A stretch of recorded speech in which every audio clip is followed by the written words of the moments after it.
I live in a large apartment complex, 20 plus floors, with a large lobby, and every time I enter or leave the building, the concierge greets me with some kind of strange greeting like, "Hope today makes you smile," when I leave, or "Welcome home," when I come back. Every time, this social interaction just feels so disingenuous and contrived and leaves me feeling kind of uncomfortable. I should add, this is the first time I've lived in a building with a 24/7 concierge, but other buildings I've lived in with concierges only acknowledged me when I addressed them directly. I get that the concierges in my apartment are just doing their jobs, and they provide a level of security for the building, but I find their style of interaction to be over the top. I came back one time from a week-long vacation, and I suppose the concierge didn't recognize me because I walked in with my boyfriend after he scanned into the building, walked by the desk without checking in, as is apparently required for guests, and she yelled at me from across the lobby, excuse me. And I had to let her know that I lived there by holding up my building key fob in order for her to stop pestering me. In order to avoid these interactions, I now walk around the buildings with earbuds in, the universal symbol for please do not talk to me, and don't make eye contact when passing the desk.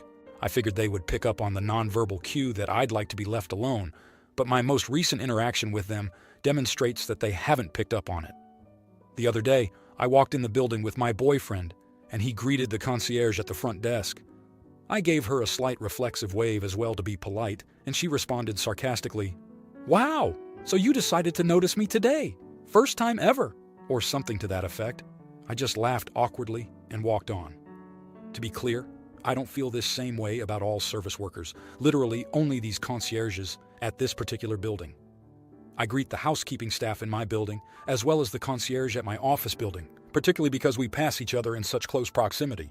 These particular concierges at my apartment building get on my nerves because the interactions always feel so forced, almost like it's a requirement for me to interact with them and get their blessing before I go to my apartment where I live.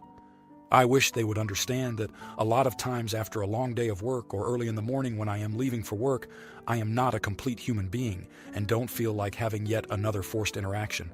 But maybe that's just my social anxiety. However, this last interaction has made me feel even more awkward and anxious entering and leaving my building, and has got me wondering whether I'm an idiot for not wanting to greet the concierge every time I exit and enter my apartment. What do you guys think? ***. Edit.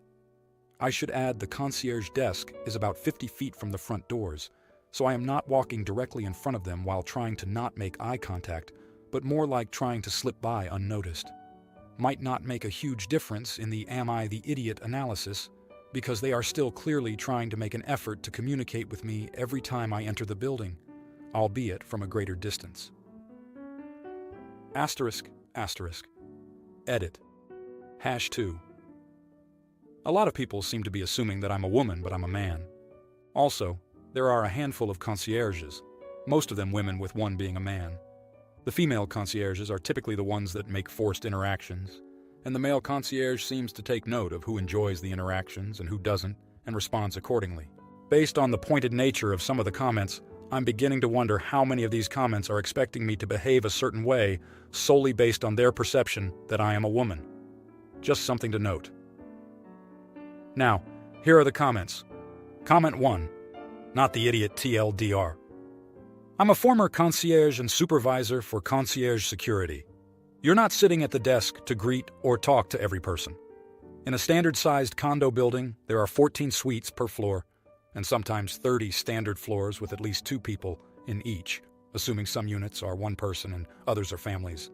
That's 840 people in a regular-sized building. There is no expectation for the concierge to talk to all of them or greet all of them. I'm assuming their shifts are 12-hour blocks if she sees you in the morning and after work, so I'd bet she's doing this because it helps her stay awake. Regardless, all types of security, especially concierge, are specifically told that if someone doesn't want to talk to you and isn't breaking a rule, just leave them. It's bad customer service to continuously hound the property manager's clients, including tenants and residents. And concierge and security is primarily a customer service job. Comment 2. You're the idiot? Acknowledging these other humans requires only a nod or wave, and you can't even manage that? Good grief. Their boss likely has made that a requirement of their job duties. It's like a fast food person being told to ask if you want to upsize your drink. They don't like it either, but they're trying to do a job and you're an idiot in return.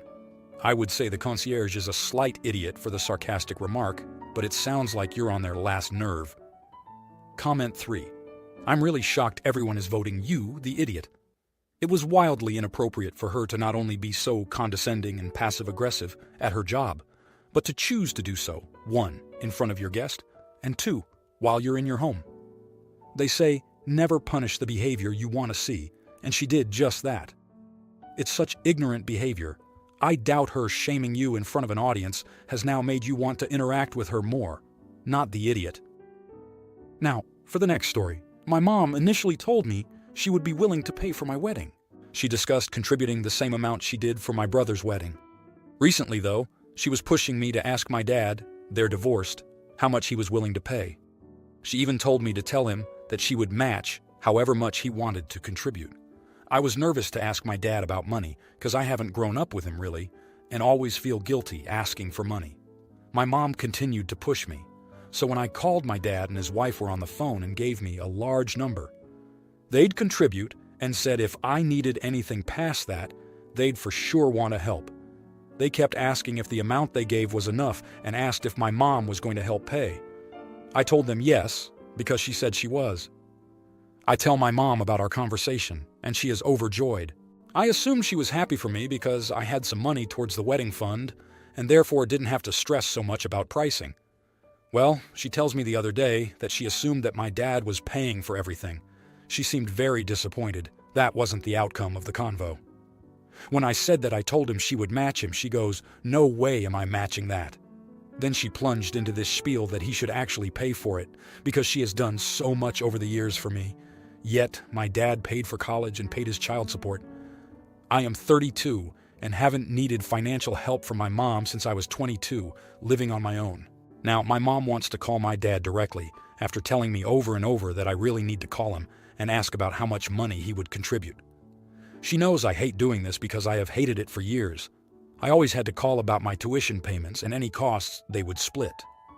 I am nervous as to why she wants to call him all of a sudden. Should she not just be happy he is willing to give me so much? I can tell her to not call him.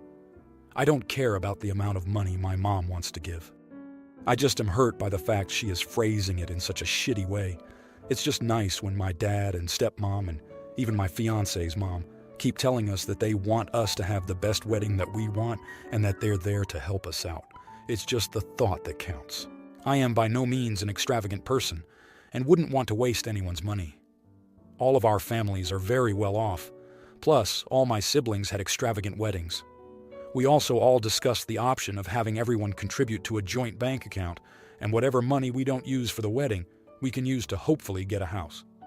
I believe that she now knows that he is going to pay a ton, it'll cover the wedding, so therefore she doesn't need to help. I don't care about the money. I care about her not even caring to try and contribute. Every other parent says they want us to have the best wedding that we want, whereas she is constantly telling me, "That's too expensive, that's too much, wedding days aren't even important because it's only one day." And I'm trying to plan a wedding of less than $10,000, which is frustratingly difficult due to where we live.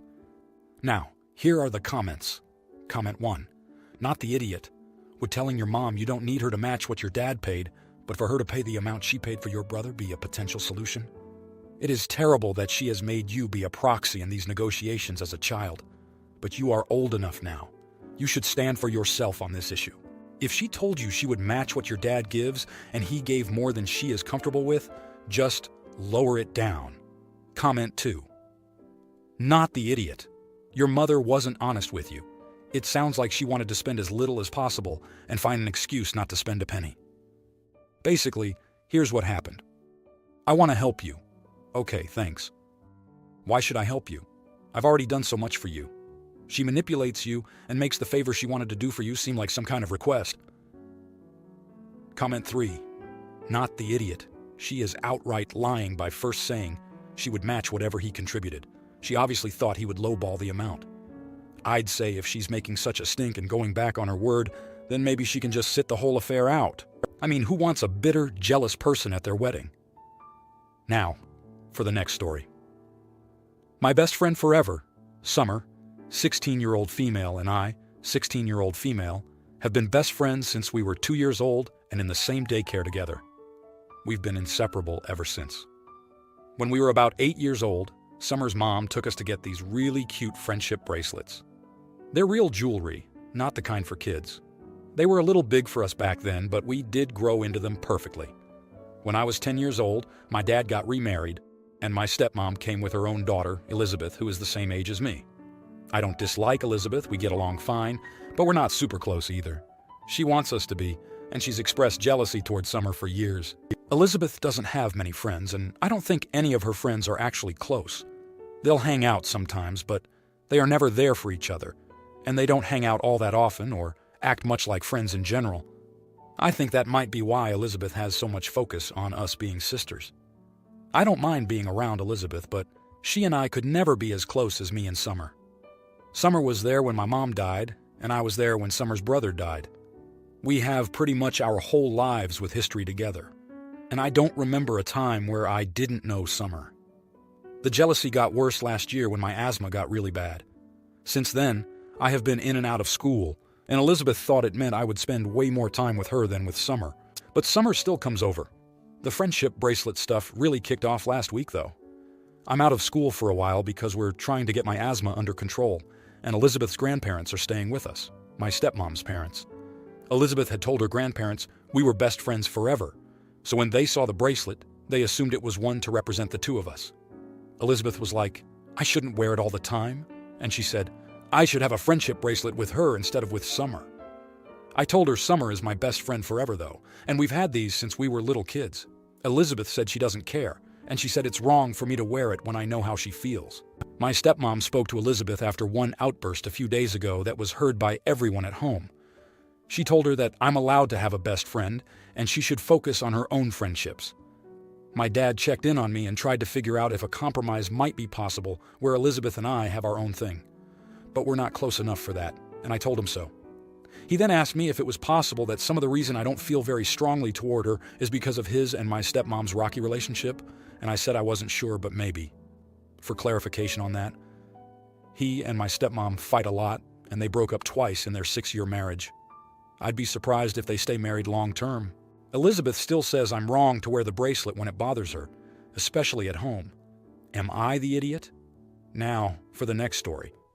I, 26-year-old female, have been estranged from my father since I was 17 when I moved several states away to be with my grandparents.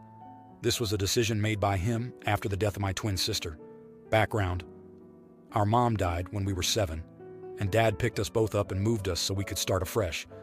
He started dating one of our teachers within weeks of our move, and they married and had more kids. When my sister was 15, she was diagnosed with cancer, and she died after 2 years of fighting to stay alive. The last time she went into the hospital, she told the nurses she only wanted me, our dad, or our grandparents to see her, and she did not want to see our dad's wife or the other kids. When Dad heard this, he decided we would not go to see her. I argued against his decision. He said our half-siblings wanted to be there and would always remember being denied the chance to say goodbye. I argued that the oldest two would remember at 8 and 7, but the others were 4 and younger and would not. I also said her final few days or weeks were about my sister and nobody else. He still refused, and I told him I would never forgive him if he kept me from my sister, my real sister. The one I came into this world with and was supposed to have for my whole life at my side. He relented, and I went every day until she died. My father said my actions meant I could not live there anymore or have contact with his family. He said he knew I didn't care and that I was going back with my grandparents. That was the last time I saw or spoke to any of them. I had a baby a few weeks ago. I named her after my sister's favorite flower. It seemed like a better way to honor my sister and give my daughter her own name. I posted about the story behind her name on Facebook, and then my half-sister, who would be 16-year-old, now contacted me on some random account and said I should not be naming my daughter after that girl.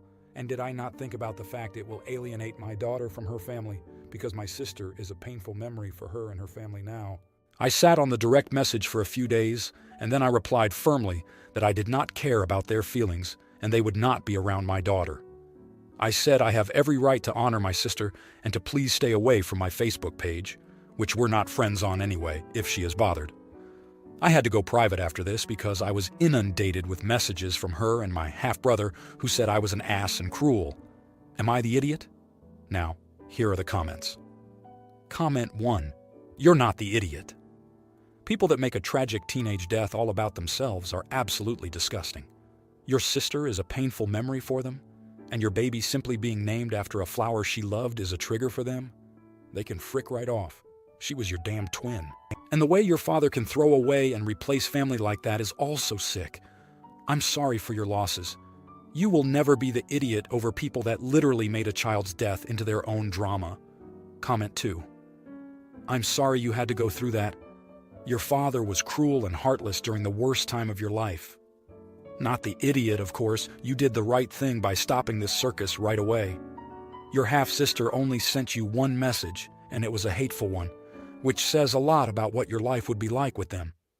Congratulations on your daughter. You've given her a name with a beautiful meaning, and it's a very nice gesture to honor your sister. Comment 3. Not the idiot, but your father is a horrible one. He should have honored your sister's last wishes and supported her. Please try to remember that your half-siblings have been fed a diet of vitriol their entire lives and shouldn't be held responsible for their very skewed beliefs. That doesn't mean that you need to be open to them, so block away. Congratulations on your new little one, and I love how you honored your sister with the name. If you liked this video, you'll probably like these too. Also, while you're here, please consider subscribing.